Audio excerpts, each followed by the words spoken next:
Comic-Con. How are we doing? Great. Now, I have a question for all of you. Who is ready for a creepy, kooky, a little mysterious and spooky panel? All right, now I'm gonna need you to give a big round of applause. Please help me in welcoming Christina Ricci and Christopher Lloyd. Hi. Hi.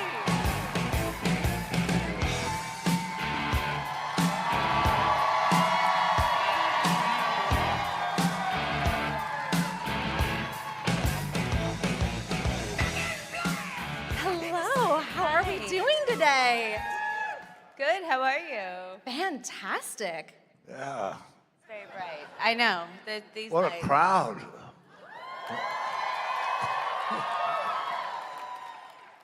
I would love to get started in talking about the Addams family and what has it been like seeing the love for these films and these characters as well throughout the years.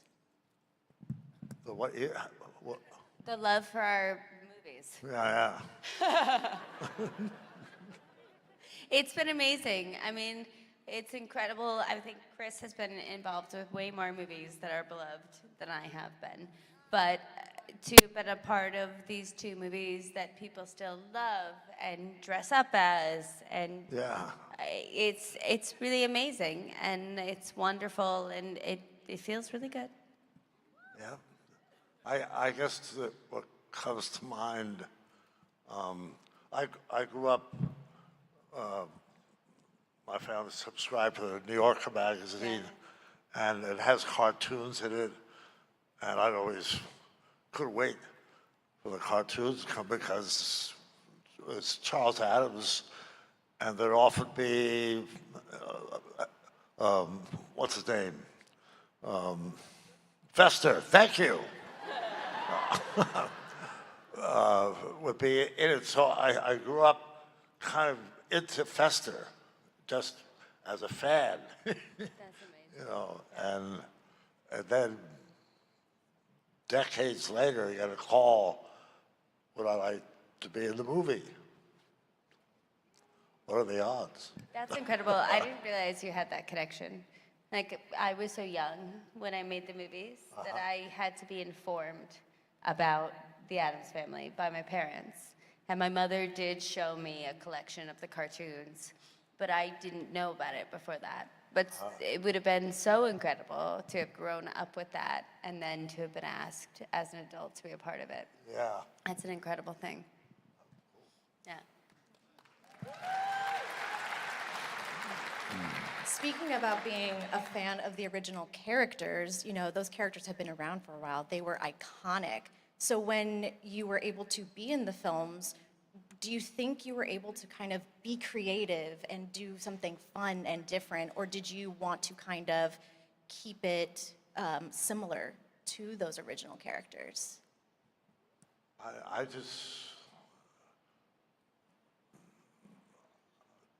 just be Fester, you know. It was kind of, I mean, he was so clear the way he was drawn and his attitude, you know,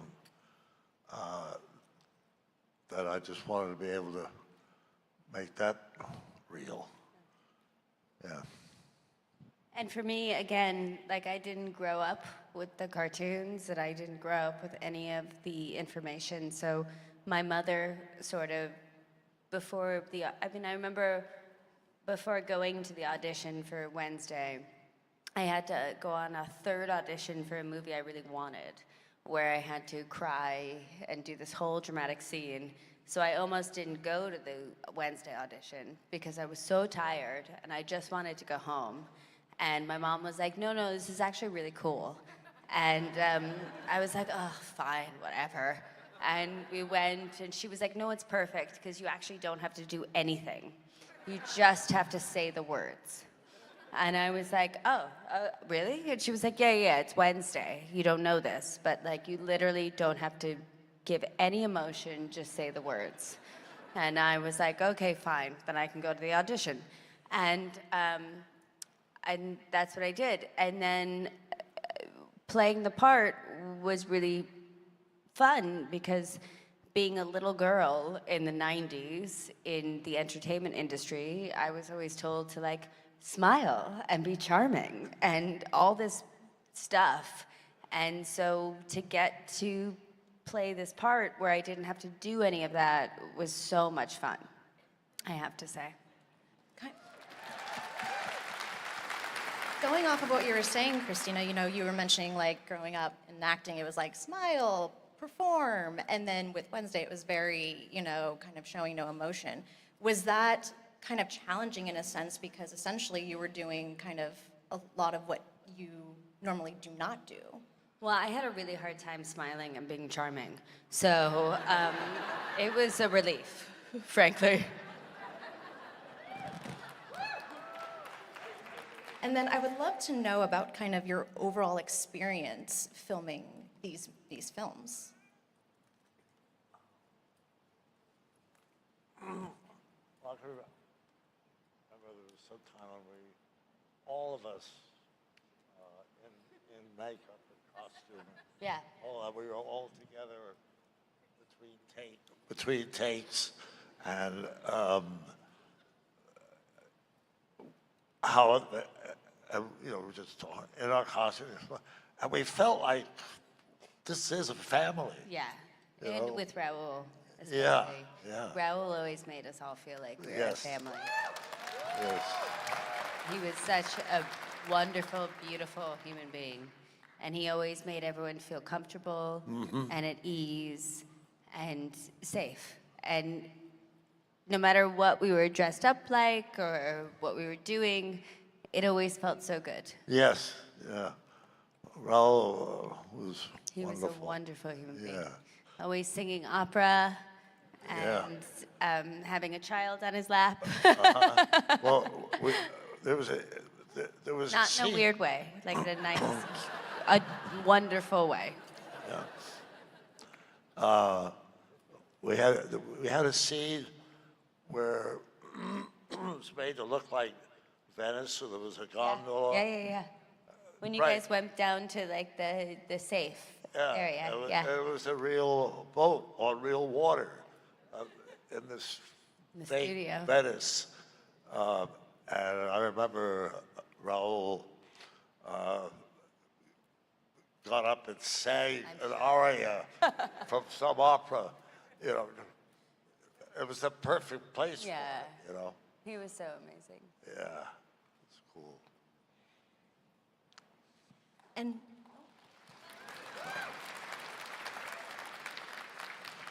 so you were able to be a part of these movies and these iconic characters, and once again, the character of Wednesday is now, you know, coming back and on Netflix. What has it been like seeing specifically that come together and like that character really shining? It's been so fun, and I think it's a testament to who the character is, you know, regardless of who's playing the character. Wednesday, I think, really means a lot to people, especially, like, I think anyone who's ever been a little girl knows that you're always told to smile, you're always told to be pleasing to other people, and for a little girl to actually have the self-possession to say, no, this is who I am, and I'm not changing for anyone else, I think that has always really meant a lot to people. And, you know, I played her as the child Wednesday, and Jenna plays her as a teenage Wednesday, and it's just so fun to see that character live on, and for other generations to experience it and have her as an icon, you know?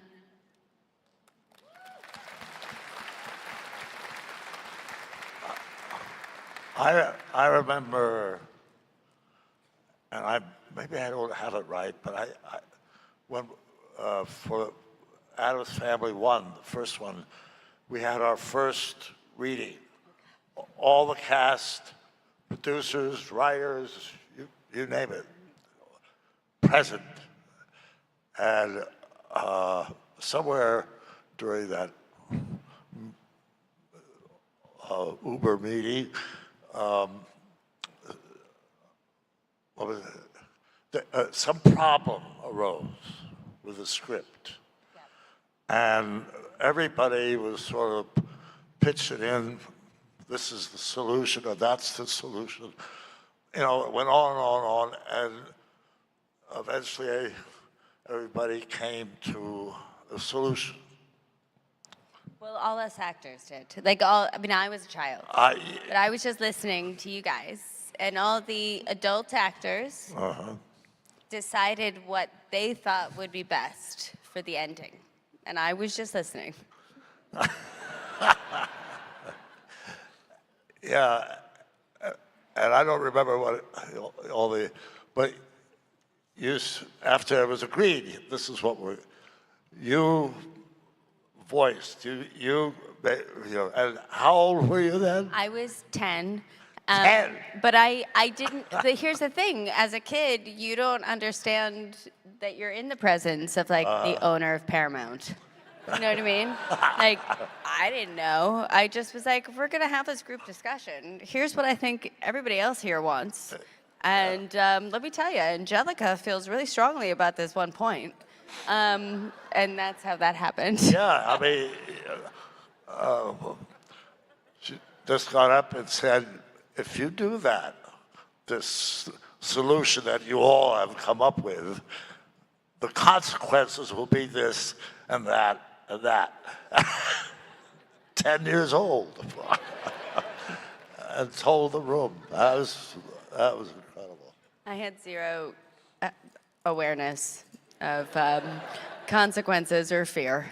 I'm sorry? I had no awareness of, like, you know, I didn't know that Mike Ovitz was in the room or whatever. You know what I mean? So to me, I was just like, no, it doesn't make sense. And everybody over here is saying that this will be really disappointing for the audience. So, like, we shouldn't do this. I can't believe it. I mean, now, as a 44-year-old, I probably wouldn't do it. But, you know, I was 10. And it's always so exciting every Halloween season getting to see these movies again and again. How many of you out there watch these movies like every Halloween? Give us a shout.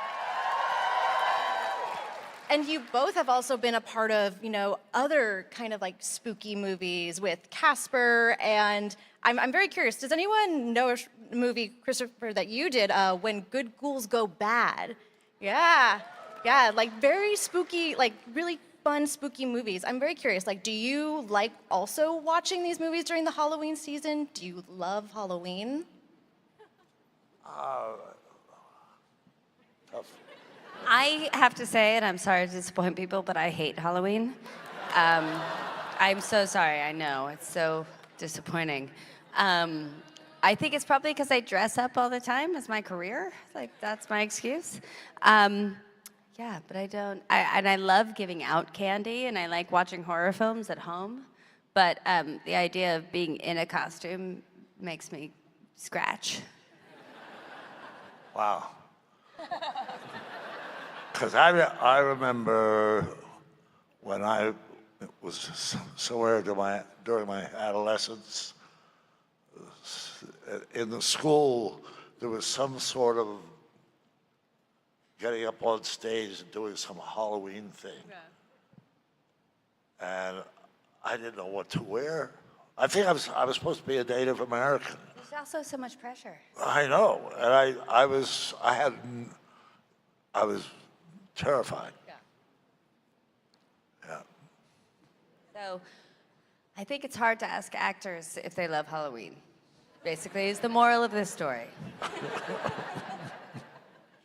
And now you both have years of experience in the industry and have been in a ton of great projects. Is there any project that you've worked on that really stands out to you? Any project you've worked on that really stands out, like something you loved? Do you have any?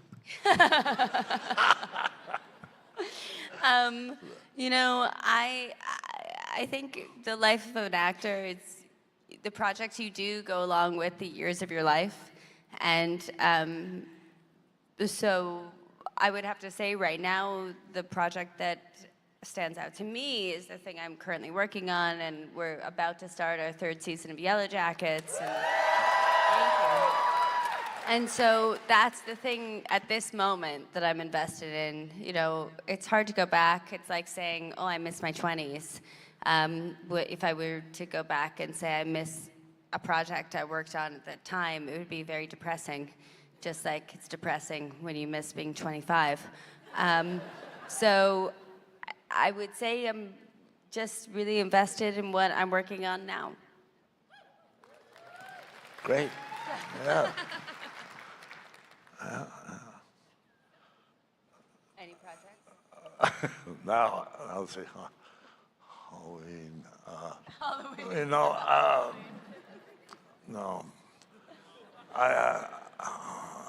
But somehow I associate Fester in a way with Halloween, the completely. pranks, Yes. the mischief and all of that. Before we started shooting, there was a big discussion with makeup because to have that round face like in the cartoon. No, I remember the first one. You had a huge prosthetic. I had on your had face. prosthetics all over the place, and He looked so uncomfortable the entire 6 months of shooting. It was crazy. and I remember that. Yeah. Even as a child, I was like, that looks awful. Uncomfortable, not bad. So they wanted to shoot a scene, and they shot a scene between Raul and I, Gomez, and it's like on a just because they wanted to see what the makeup looked like on camera, and I didn't want to do it because I wasn't ready, and I thought, damn, but I did what I did, and then I got a call like the next day, very serious, kind of solemn. Christopher, we want you to come in. We want to talk to you. I mean, As all actors, you probably thought you were getting fired. bad news. We always think we're getting fired when we get those calls, by the way. And so I go to the offices, and there's a lot of milling around, and there's a guy who could be Fester without doing anything. Well, he's got the round head, it's shaved, he's got this long cloak, kind of a big body. And I thought, that's what this meeting is about. Yeah. Bye-bye. Yeah. So then what's his name? So, okay, let's go. Both the producer, the director, I can't think of the name. Barry Sonnenfeld and Scott Rudin. To go in to watch the film, they don't say anything. We watch the scene. And then they turn to me and say, Chris, we feel it would be much better without all the makeup. Yeah. So that's what we did. It was the whole point of that meeting. Yeah. And the guy out wandering Was your around double? the office Was your stand-in? was my double stand-in. Half the time, it's interesting that people are more nervous about, you know what I mean? They were probably more nervous about you and what you wanted. And so they felt they had to do this whole thing instead of just being straightforward. Right. Yeah. But I was going to, no makeup, So good. no Fester. In addition to the makeup, though, I read like you did shave your head for Fester, and that did that help, and did that help really bring you into the character? Oh yeah, because I think he's drawn that way in the cartoon. He's just bald. Yeah, definitely. Yeah, and it definitely helped. Yeah. And so we are here in Seattle, but your work takes you everywhere, or it can take you everywhere.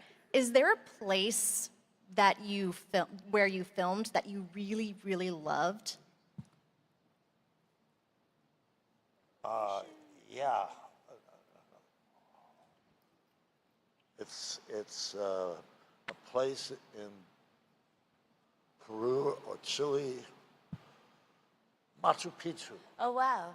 Amazing. Yeah. Machu I want to go Picchu. there. It Sounds so good. yeah, John was there, and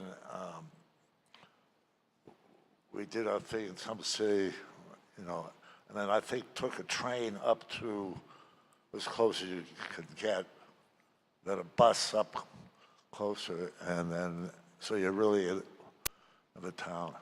And when I was at high school, or somewhere around there, a friend of mine, we talked about going it together and hiking it. It's like a 3 or 4 day hike if you want to go that route. That never happened. So this was great, and it was gorgeous. If you ever get a chance to go, it's like no other spot on the planet. It's this village established on the top of these pinnacles, these going up, and the people down below who lived around in the valleys didn't even know it existed, but it was a whole kind of civilization lived on that peak, and they made stone buildings, and it was extraordinary. Sounds amazing. Yeah. So, yeah. I mean, mine is more boring. I like shooting in London. It's where we shot Sleepy Hollow and a number of other films that I did, and I'm always trying to get back there.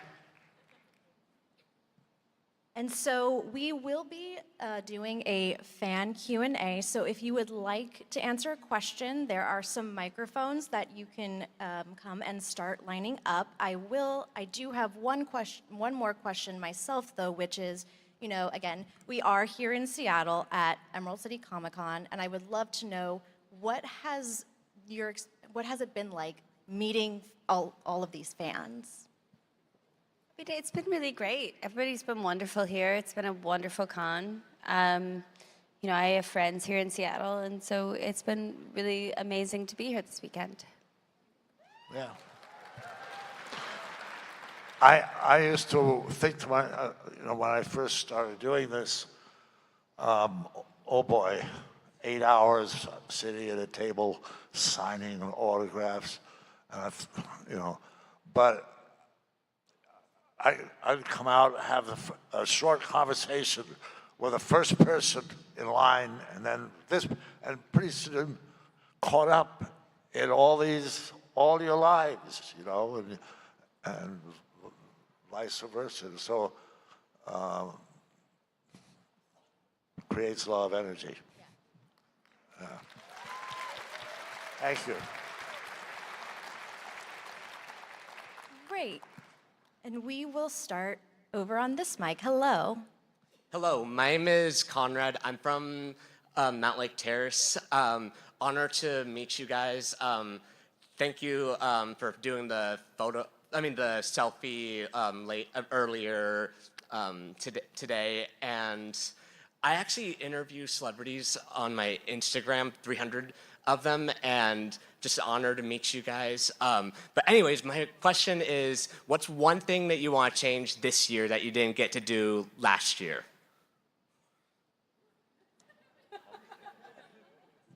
What do we want to change this year that we didn't do last year?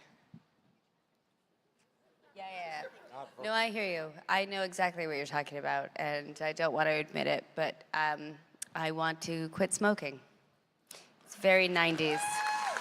I'm Right. like, I wish it wasn't so, but yeah. What about me? What do I? Well, I'm not sure. I don't know if I want it. I don't know. Nothing you want to change?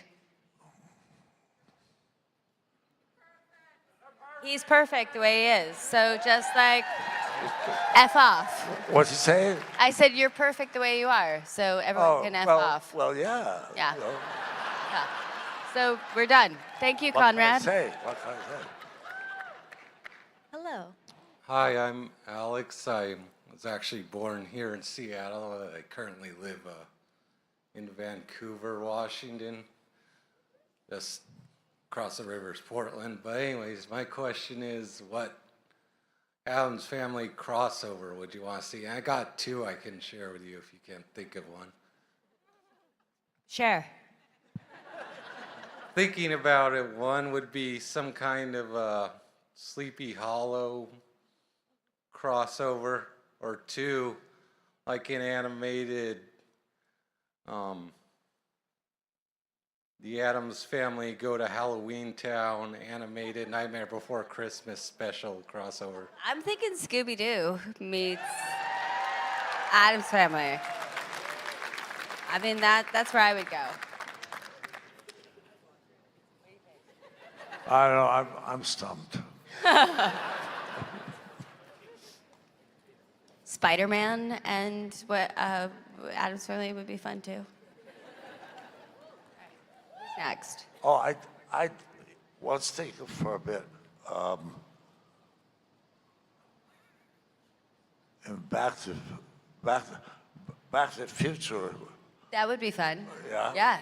Where- That would be really good. where Doc and Marty will go to some space and time, and Where the Addamses are normal. you know, and they land and they run into what's the Morticia and Fester? Huh? Morticia and Gomez?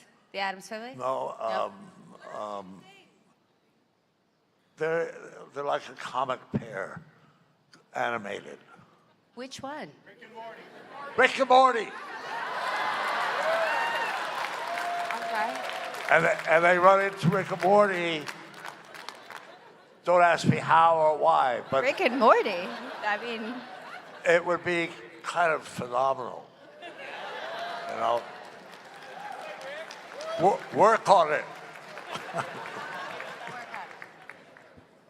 work on it. Hi, I'm Tom from Seattle. My question's for Chris. One of your co-stars in Addams Family Value was Carol Kane, who played Granny, and you and she were both cast members of that iconic show Taxi back in 1980. Where you played Jim and she played Simca. Had you worked together or seen each other since the 80s? And at any point, did you guys ever ad-lib or improv any scenes or lines as Jim or Simca? Carol Kane. And she was Granny in the second Addams Family. From Taxi. Because you guys had worked together in Taxi, did you guys feel a special connection doing this second Addams Family? Yeah, I think so. I mean, you know, we were acquainted, and also I was in a production of Shakespeare's play Macbeth with Christopher Walken doing Macbeth, and Carol was one of the witches. Yeah, true story. Yeah. Yeah. Hello, I'm really short. Sorry.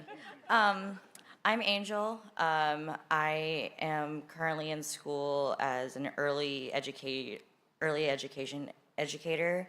I grew up on Cyber Chase, and also I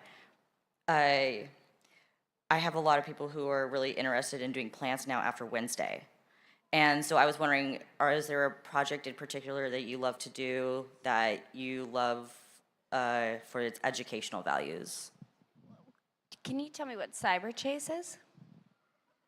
It's a math cartoon from PBS. Oh, okay. I'm so sorry. I And, 2-year-old. I should know that, but I don't. In it, I play the hacker. Oh, you're in Cyber Chase? You are? Oh, okay. I'm so sorry, guys. There's so much stuff. There's a lot of stuff out there. Oh, amazing. Okay. I mean, honestly, my husband and I clearly are not that into stuff. Most recently, we built caterpillar habitats to see them swing into chrysalis and then evolve into butterflies and release them. So we kind of do like weird nature stuff like that. And plants, we do a lot of plants, and my husband's super into like hybriding plants and stuff and teaching our kids about that stuff. But he's Welsh, So, you know, that happens. Cool. Yeah. I mean, yeah, I'm not tech savvy at all and can barely work my television.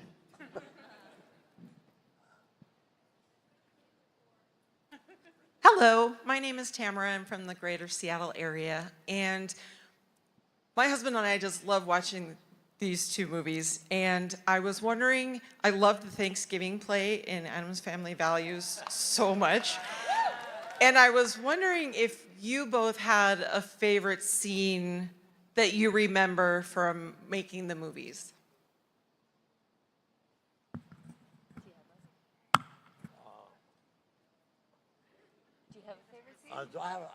I'm thinking,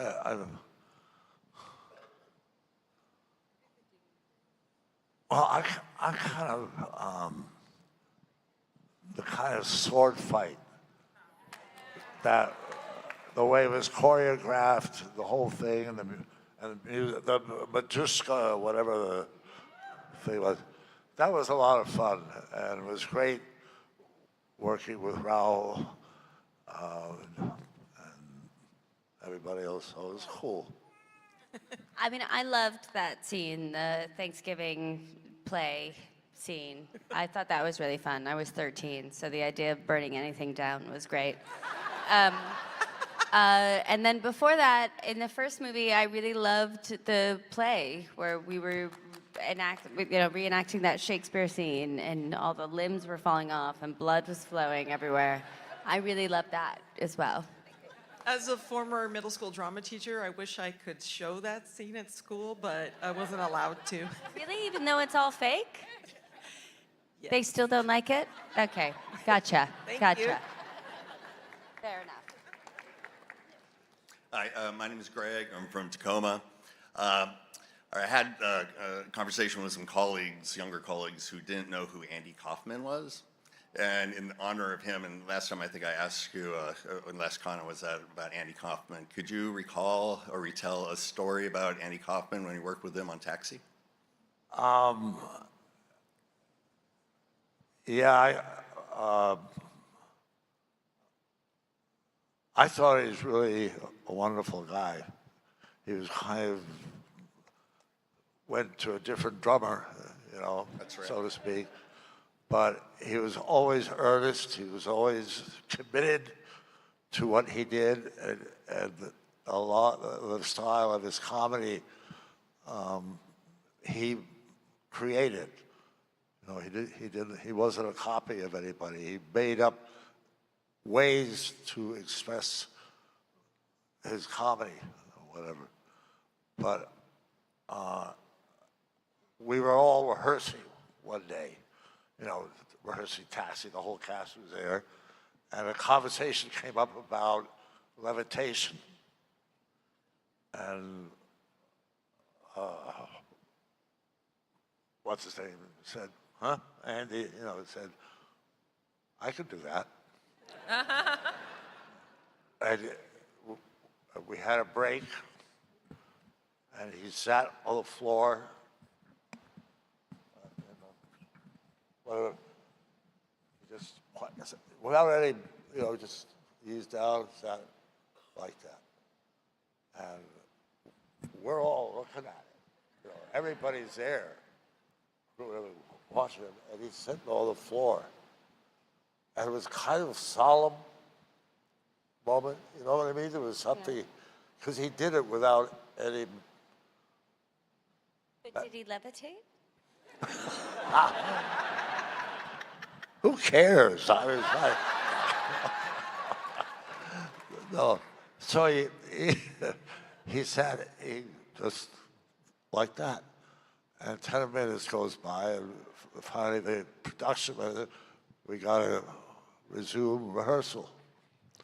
So, everybody, Andy, all right, got up. But you felt like a minute more, he would have done it.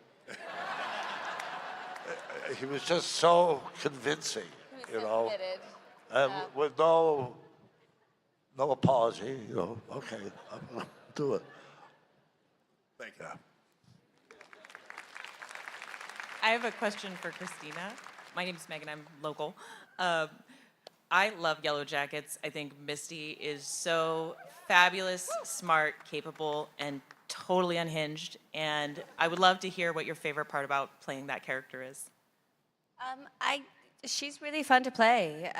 She's sort of like just walking id, and that is fun. She has zero self-awareness and doesn't realize that people can see her face, and it's great. Thank you.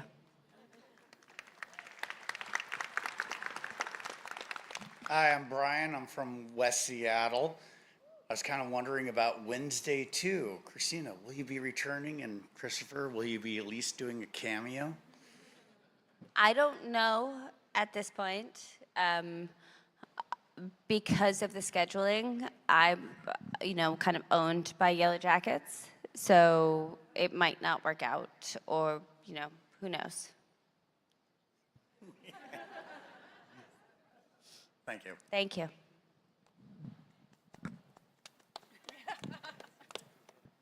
Hi there. My name's Matt. I'm from Tacoma. Yeah. Hi, Matt. Hello. So you doing? my question, I guess it applies to the Addams family and the Addams family values. What is your favorite blooper or mess up? Yeah. Well, it certainly wasn't me. I mean, I never screwed up. I don't know what you could be talking about. I don't know. We didn't have that many bloopers. You know what I'm saying? This was the 90s. It was film. It wasn't digital, so we had to. It was expensive. So we didn't screw up that much. No, no. I remember one time you were you had the flu. And you were flying, and they had you up on the harnesses and the things. Uh-huh. And this is how hardcore it was in the 90s to be a film actor. He would do the thing and swing across, and he was so sick, he would vomit during the they'd cut, and he'd throw up, and they'd string him right back up, and he'd do another take. Well, there's some, actually, I think I did throw up. Yes, you did. I was there. I was like 10 years old, and I was Right. like, this My shit is hardcore. Yeah.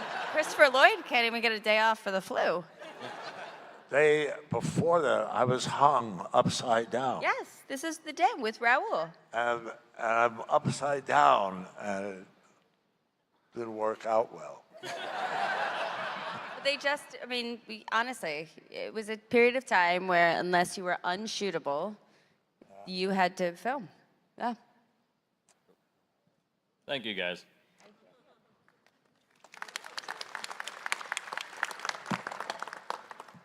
Hi. So confused as to what is going on over there. Is that a helmet? Yep. Okay. My name is Ace. I'm from Snoqualmie, and I'm part of my school's production of Addams Family right now, so I wanted to know what you as actors did to take on the unique personalities of your characters in order to play them so well.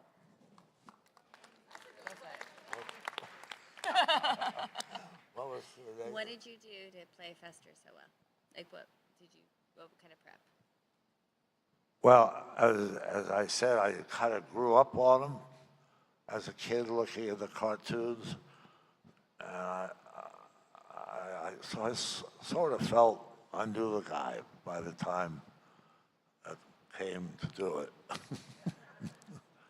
And I, as a child, just really connected with the idea of not having to please at all and do nothing.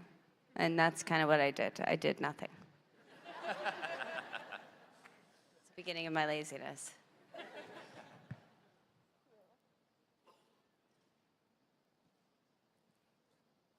Hello. Hello there. My name is not Obi-Wan Kenobi. Sorry about that. Keegan, and I am from Columbia Falls, Montana, the great cold north. My question is for Mr. Lloyd here.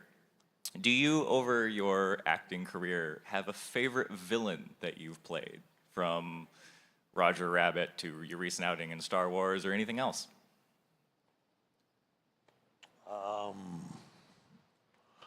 Well, I guess, what is it?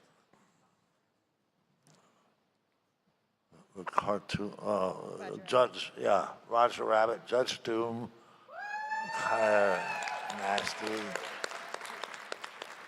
And I was kind of a nasty, kind of scurvy guy, and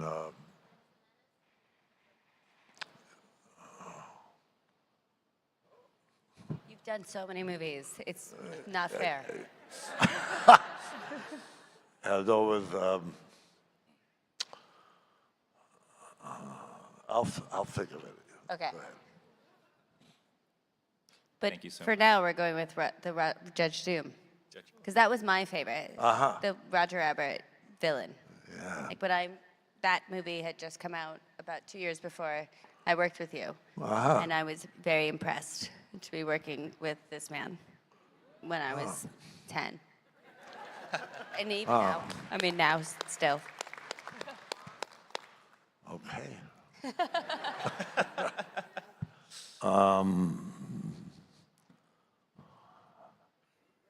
Yeah,